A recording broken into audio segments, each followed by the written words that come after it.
That dope's right over here. If I can reach it.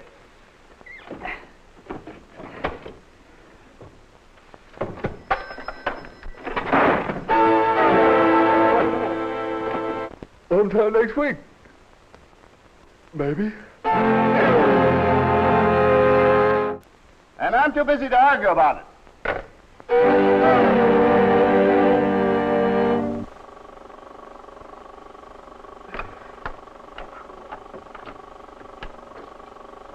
What do you want? Huh? I don't know.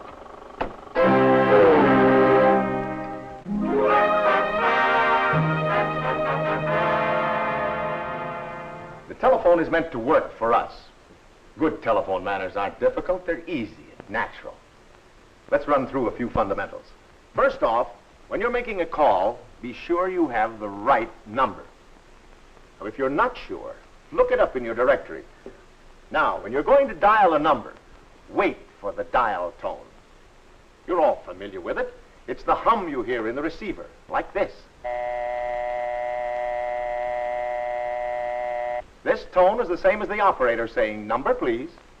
It tells you the equipment is ready to handle your call. So wait for the dial tone. It's another time saver. When it's necessary to signal the operator, do it this way, a definite rhythm.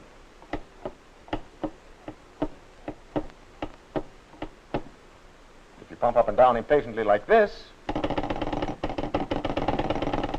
about the only thing you're likely to get is high blood pressures. Pad and pencil go with the telephone just as cheese goes with apple pie.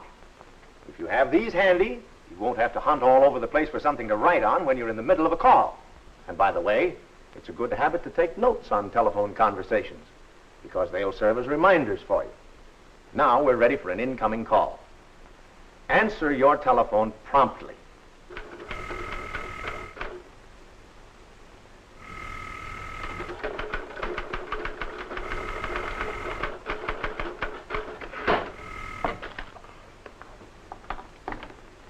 Hello? Who? What do you want? I can get me Bill Johnson. Bill Johnson! Oh, just a minute.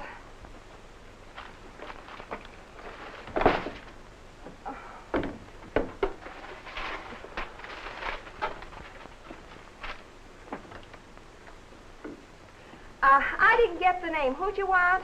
The caller can easily get the idea that we're not interested in his call. Answer by identifying yourself. Don't just say hello. It's old-fashioned and wastes time. Now, you all know what I mean. Hello? Oh, hello. Who's calling? Well, what number is this? Well, what number are you calling? Well, I'm calling your number. Oh, is that you, Myrtle? Yes, who's that, Hortense? Yes, this is Hortense. Oh, hello.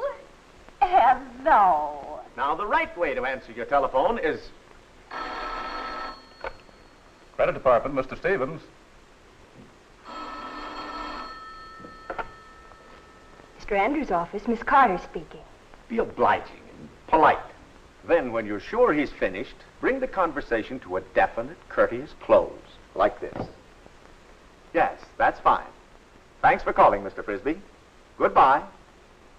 A pleasant thank you, goodbye, is much better than hanging up, maybe while the other party is still talking or listening. It's just being considerate. Oh, yes, and when you hang up, put the telephone securely on its base, making sure it rests squarely on the cradle. See that there are no books or other objects in the way.